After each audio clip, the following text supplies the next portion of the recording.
I'm going to talk about what's the purpose of purpose. That actually came out of a conversation that I had with a CEO a few years back. And he said, you know, we've been around for 100 years. We're doing fantastically. We've never had a purpose in this organization. So why do we need a purpose now? Everybody talks about purpose. You know, I said, well, maybe you had a purpose all along, but you haven't refined it. You haven't articulated yet, but you have a purpose.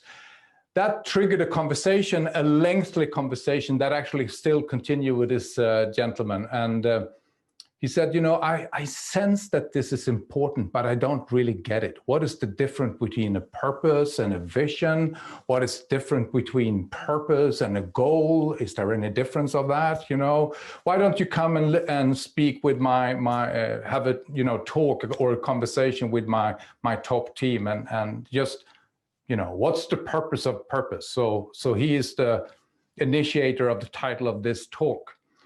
I had a program last week with a German team, or it was a global team, but it was a German company. And one of the participants said, when we actually was looking at purpose, she said, you know, it's interesting. We all know about purpose and we don't know about purpose. And I think that is what my experience is too. Over the 20 years I worked with leaders in terms of purpose-driven leadership. I haven't really, you know, when we come and start looking deeply on what is it that give you a deeper sense of meaning, people don't know. People can't articulate it.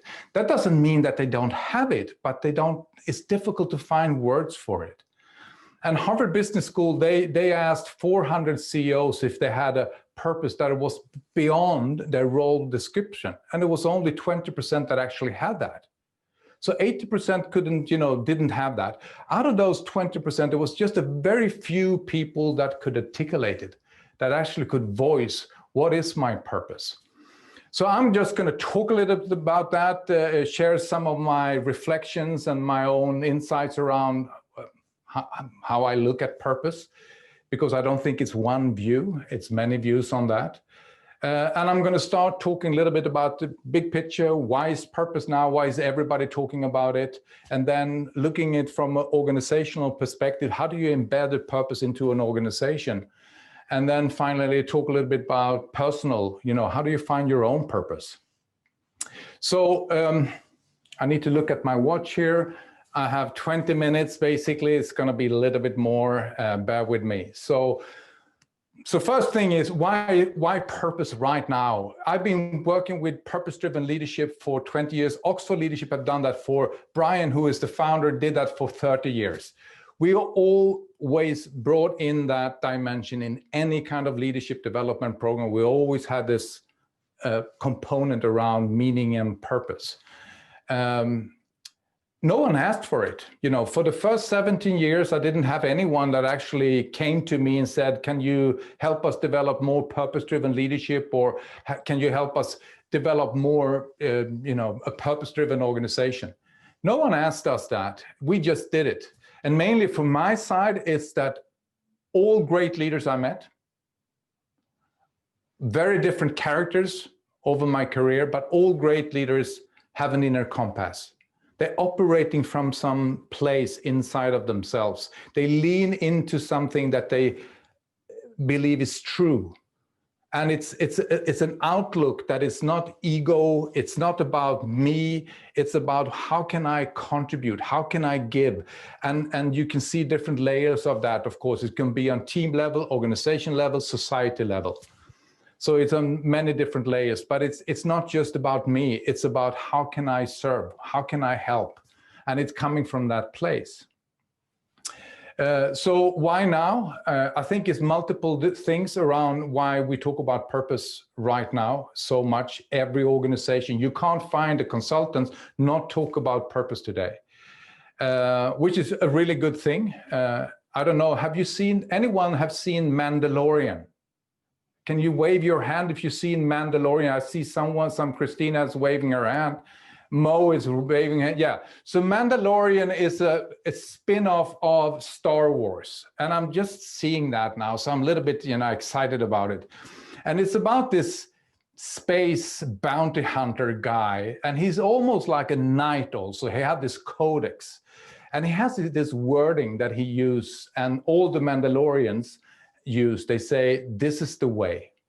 This is the way. And I think if we're moving into this future that is scary and a lot of hope, we see this both sides now. It could be a really scary future, and it can be a beautiful future. If we develop more, if we can create a purpose movement, if we can develop more purpose-driven leaders that making better choices for themselves and for the whole, I think we're pretty set for the future to come. So tradition is fading away. We don't see so many traditions. You know, 50 years ago, if you were a farmer and you had a son, you knew that the son will be a farmer. 100 years ago, it was certain. 500 years, it was certain. It was a tradition. You know, you only had to be a good adolescent, and then that was fine. You know, you will continue the rest of your life as a good adolescent. You don't need to develop yourself beyond that, basically. So that is one thing. Tradition is fading away.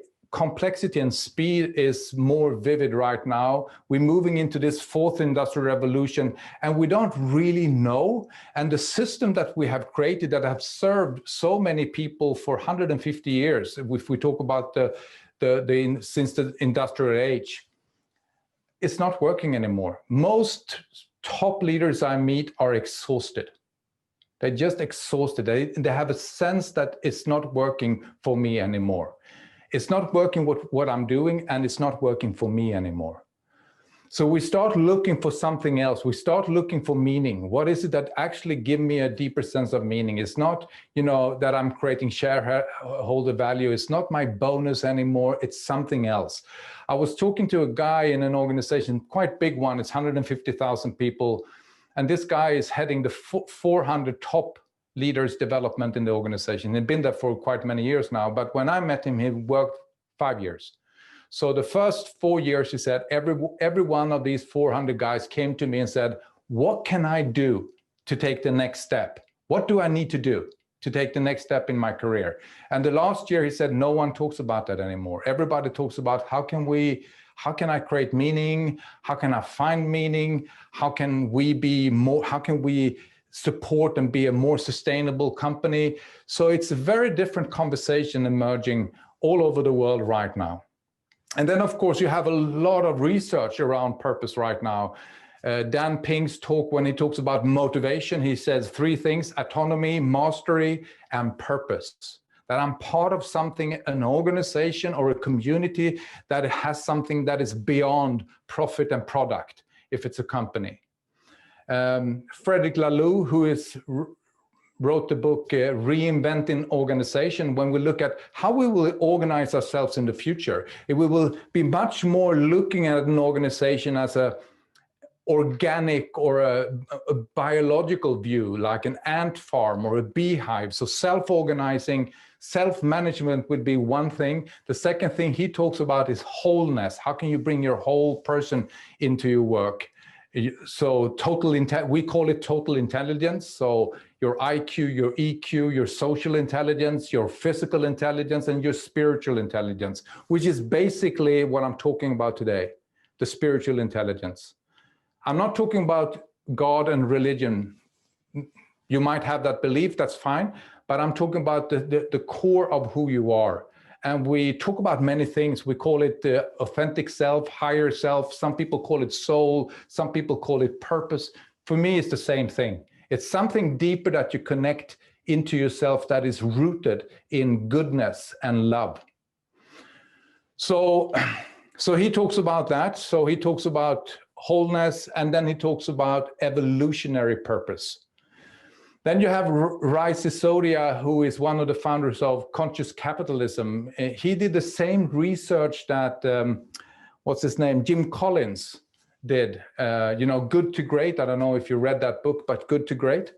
So Jim Collins followed companies 15 years over the stock on the stock market and saw how they developed over a long period of time. And he found some companies that really exceeded everyone else, on a long-term basis. Some of those companies are bankrupted today, but that doesn't matter. So Rice did the same thing, and he had 3 categories. So he looked at index, good to great companies, and then he looked at purpose-driven organization.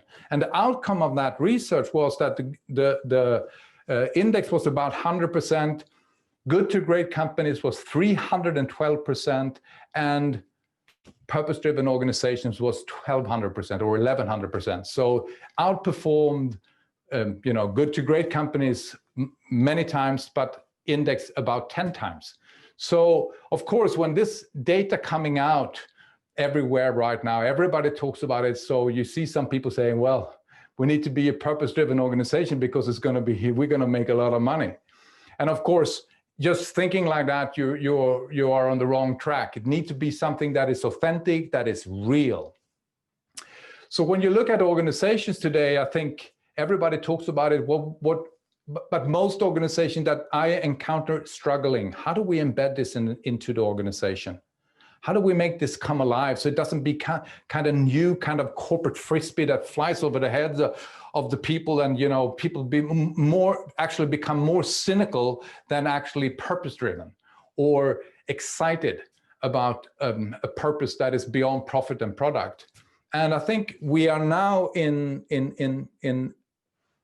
a time when we need to go. It's not difficult to come up with a nice, slick slogan, but how do we then make that come alive in the organization? That is more difficult. And basically, I have seen 3 things that is really working.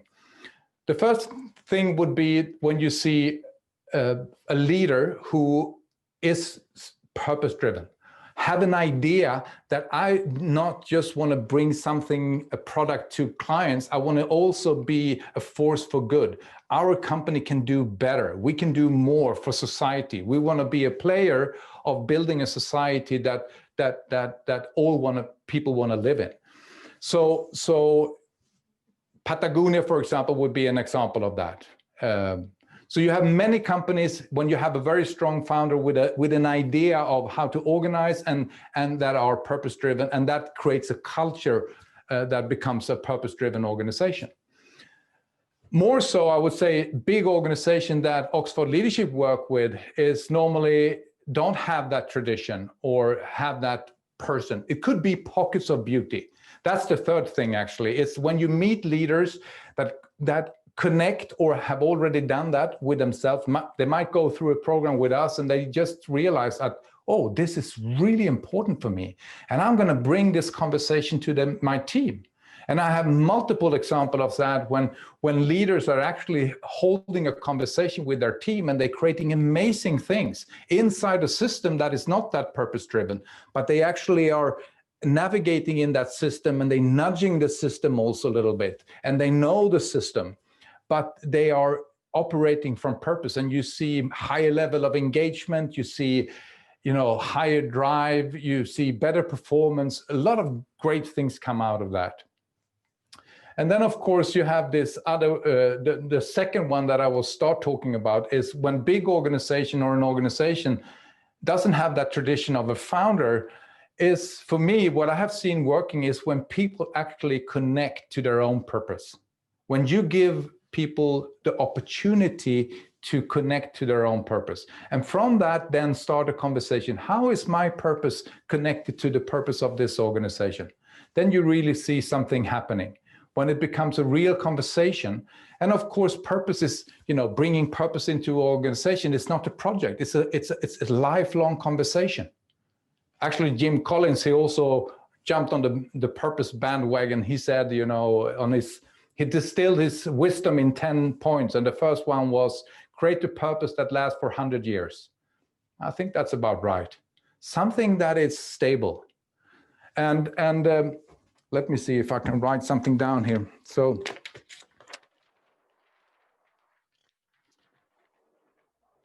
I think you can look at purpose in two few ways. One way would be that I talk about, Cow's theory. You talk about the strange attractor. What is that focal point in that kind of crazy world we're living in right now?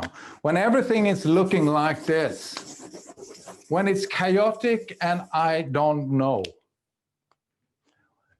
Most people on this planet are not operating from inside out. They're operating from outside in, which is fine. I think it's a survival mechanism for us since we were kids. And then, you know, but if you're inside, if you have that purpose, if you connect to that part, it's almost like it's bringing all that chaotic things into some kind of clarity or focus and take you out.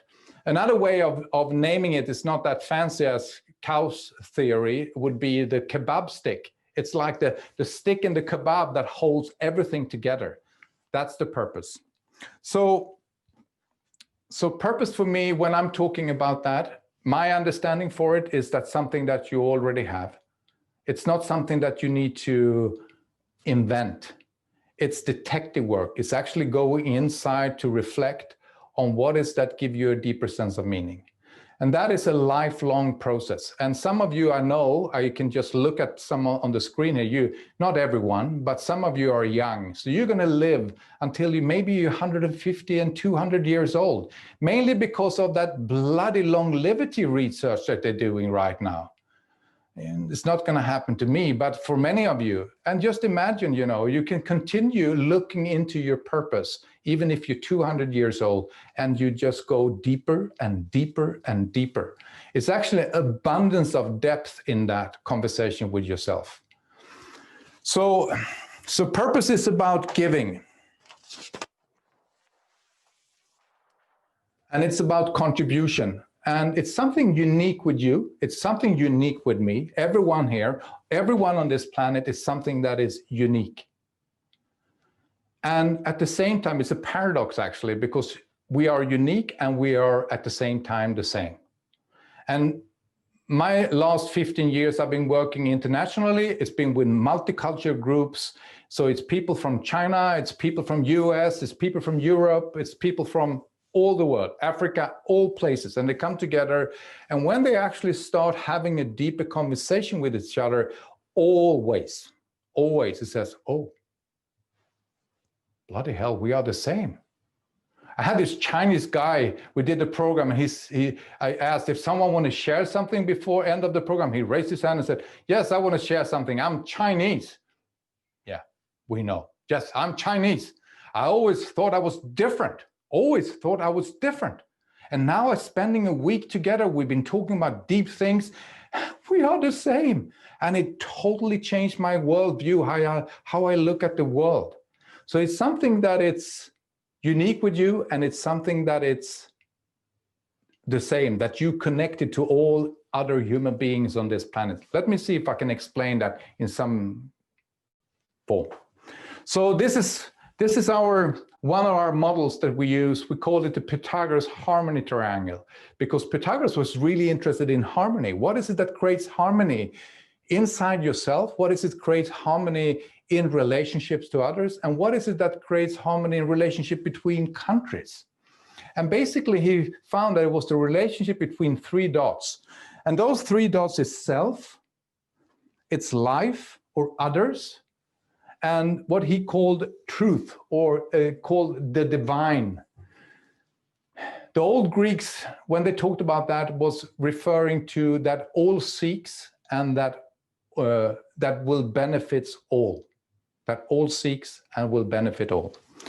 The most common approach to life, we talk about business, absolutely, but also in relationship many times, is that you have something from life or others that you want to have.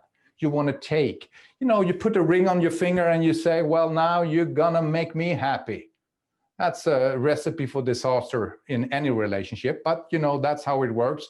I put the ring on the finger, now it's your responsibility to make me happy. So, quite common approach. We see business, how can we corner the market? How can we be on top of that? That's the language we use. So if we have an approach to life when we try to take something or control something, creates disharmony. Doesn't mean that you can be successful short term, but you normally creates a hell of a lot of disharmony. You can be the biggest, strongest army in the world. You go into a country, you know, you did it because you are the most powerful, creates a hell of a lot of disharmony. Everyone in this room here, you know by heart, right? Maybe you have over-controlled some of your partners in life, or maybe they have controlled you. And of course, of course, it becomes a bad relationship. I hear someone saying it's, maybe it's just muting. So take and control creates disharmony. That is also a very good indicator that you're not true to yourself, that you're not connecting to your purpose and your own value system. Is when you have disharmony inside. It's a sign that you try to adjust too much to the surroundings around you. And this is what we hear from people that are connecting to their purpose. It's that kind of aliveness. You feel, oh, yes, passion comes out of that. But you also many times hear people, I feel so relaxed. I feel peaceful. And you know, when you tap into that part of you, that stressful or tension field is just going away. So we all have that inside, and you know, we're not living that all the time. We're not the best version of ourselves. We're just human beings. The question is if you can tap into that part of you and be more conscious about it, can you be that more in your life? And what would be the quality of relationship with yourself and others if you could be more connected to yourself, more authentic? So another way of actually, another way of approaching to life and others is actually to start connecting to your truth, which in this context would be purpose and values. Your purpose and values, and that is inner work, so it's actually connecting to something inside of you. So it's about connect. So I'm talking about that purpose is about contribution. It's about giving. So when you actually coming from that place of giving, not because you have no intention of receiving anything from anyone, because it's something it's almost like a statement. This is who I am. This is who I want to be. And you start making choices and decision and action from that place. And actually what you do, you start to give to life. So when you start giving to life, it's something is happening. Carl Jung called it synchronicity. Psychologists call this a state of flow, when it's just coming your way. It's some kind of living your life effortless. How does that sound in these times? Effortless. So you start receiving. You start receiving. And of course, what's blocking this kind of flow in life, it's always there, but we don't see it because normally limited beliefs or shadow side or fears that we have, it's blocking that. We don't see the flow. But if we're very clear in terms of purpose and values, when opportunities comes that is aligned with my purpose and values, I can also see it. And I can grasp those opportunities. And I'm sure many of you in this room had that experience many times in your life. You maybe resigned from a job because the value system in that organization was not the right one and you didn't know what to do. And then you just step out of the door and 2 weeks later, a much better opportunity came your way and you are more happy now, or you're better work or whatever it is. So that kind of, most people have that experience. Or you were thinking about the person, you're walking down the street and suddenly that person just pops up. Or you needed that information, you open a new newspaper and suddenly you have that information, that kind of synchronicity that is happening in your life. So I think this is a very, very big leap of faith for many people, because it's built on the question that I think comes up, if am I enough? Am I enough? So if I'm just being myself, life will provide. That's a big leap of faith for many people, because I need to work hard. You know, that's absolutely here in Scandinavia, it's part of the DNA of our country. You can't just be happy. The only way to be happy in this country is really to work hard. Then you can allow yourself to be happy if you work really, really, really, really hard. So it's very much in the DNA. So, and for some people, what I'm talking about now, especially when I talk to senior leader, maybe it's time to change and not if you could be more purpose driven, if you can be more authentic, you can actually perform through being instead of doing. It's a very different approach to life, you know. Just through my being, I'm being inspirational, I'm being true to myself in my actions and my choices and decisions. And through that, I'm actually creating value or whatever I want in my life. So how does the process look like? Finding your purpose. I know many of you in this room, because I know you've been doing a lot of work around this, and it's a constant process. I did it, my first time I started looking at my purpose was 98, and now I'm in the, you know, I'm going deeper. Something new is happening right now for me around that. But actually the process looked like this. You start to think about it. You hear the beautiful talk of, what's his name, Simon Sinek, when he talks about the why and the how and the what and so forth. So all these things is coming up, and you know, you intellectually start understanding. The next step in that process is see. And this is this kind of aha moment when, oh, now I see, I have a purpose. So this is a little bit, you know, you're lighting up. The next step is feel. And this is the you know, I work with really, really smart people, and they have hell of a big brain. So most of them have made a career on their smartness. I figure things out. If I'm thinking really, really hard on it, I'm going to figure it out. You will never tap into your purpose thinking hard about the purpose. It's really sensing, it's about waiting, it's about see what's emerging, it's about being in conversation and being in tune to yourself. So then you go into feel. And then the next step is know.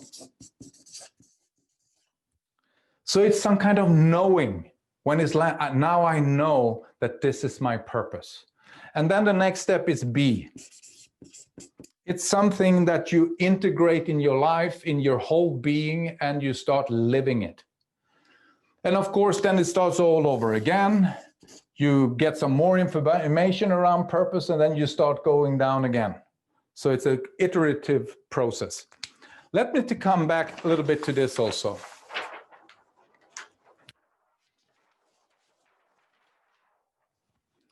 I know some of you were in the morning session, so I need to tell something that I didn't say then. So then the question is, I said, you are unique and we are the same. That paradox. So how could it be? You know, Simon Sinek is those people follow you because they believe what you believe. That's his tagline. People follow you because they believe what you believe. And this is what you see in the world right now. You see consciousness movements like Climate for Friday, Fridays for Climate. We see the Me Too movement and so forth. We see this kind of movements going over this planet with help of technology, of course, but it's also something that a lot of people can purpose and values. I talk about that is rooted in goodness and love. The thing is that this already is established. It's not just you looking for truth, it's all people on this planet. We're all seeking truth in our own way, how conscious we are, whatever we are in our life, we are seeking truth. So this is already established, So let me say that this is Christina's purpose. This is Gustavo's purpose. This is my purpose. This is Malin's purpose. So it's different. It's something that is unique, but it's also something that is overlapping. So when I'm standing up for something that is true to me, I'm also standing up for a part of you that is true for you. And this is why you see this kind of movements. And I'm not saying it's an easy life. A lot of people have died in history standing up for the truth of many. And even if people have, been on the back with what we see in Belarus, for example, people asking for freedom, fair election and less corruption. And it's many people wanting that, many people. And then the people with power just fighting back because they have the strength. And normally that creates a hell of a lot of disharmony. Yes.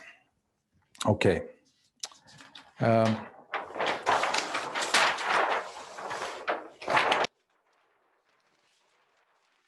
So this is the process we're working with in Oxford Leadership. We've been doing that now for 30 years almost.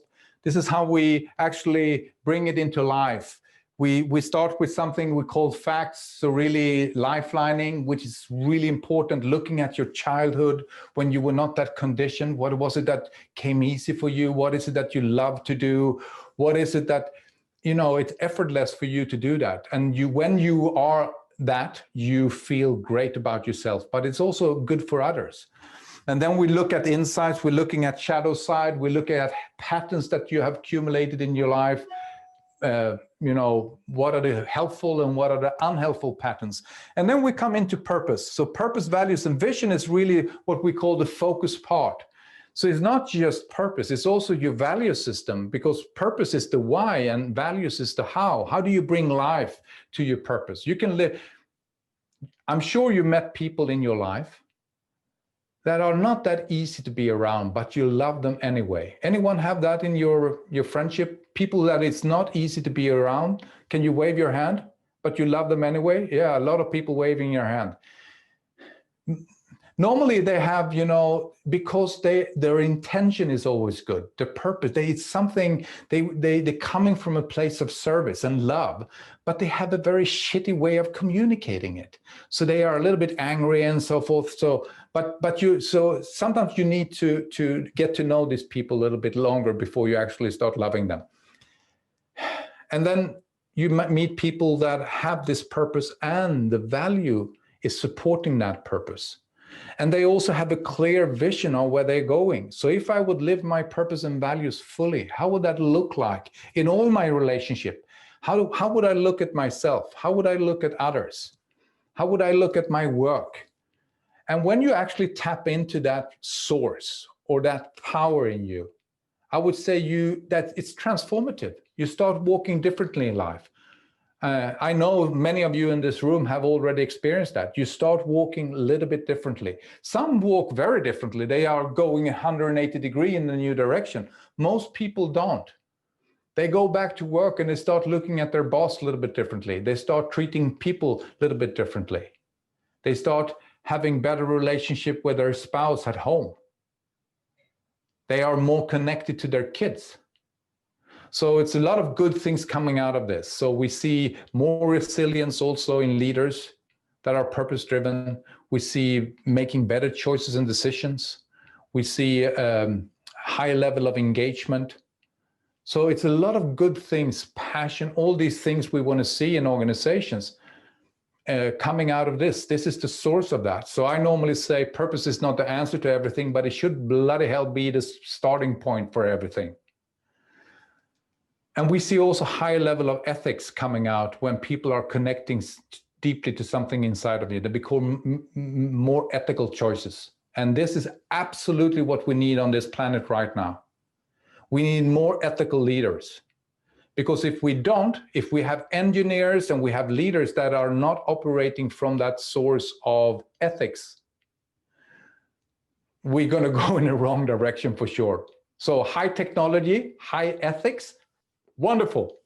High technology, low ethics, terrible. Simple as that. So this is really, this is the big change driver in organization. If you get this right, very few organizations and leaders get it right because we feel uncomfortable with it, because it's on the soft side. It's beyond logic. It's not totally rational. It's this kind of deeper intuition. And how do you hold that conversation? Most leaders are feeling uncomfortable with that. All right, I'm over the time. As I said, I'm just going to finish with the 5 regrets for you. The 5 regrets, I think it linked to this conversation that I'm having with you right now. The 5 regrets is a book of a woman that had worked in palliative care for 25 years, and she have nursed people who die in hospice, so 2 weeks before they die. And it's 5 things that people regret on their deathbed. So the number 1 is very strongly linked to what I'm talking about here. I wish I could be true to myself and not live the life of others' expectations of me. Number 2, I wish I didn't work so hard.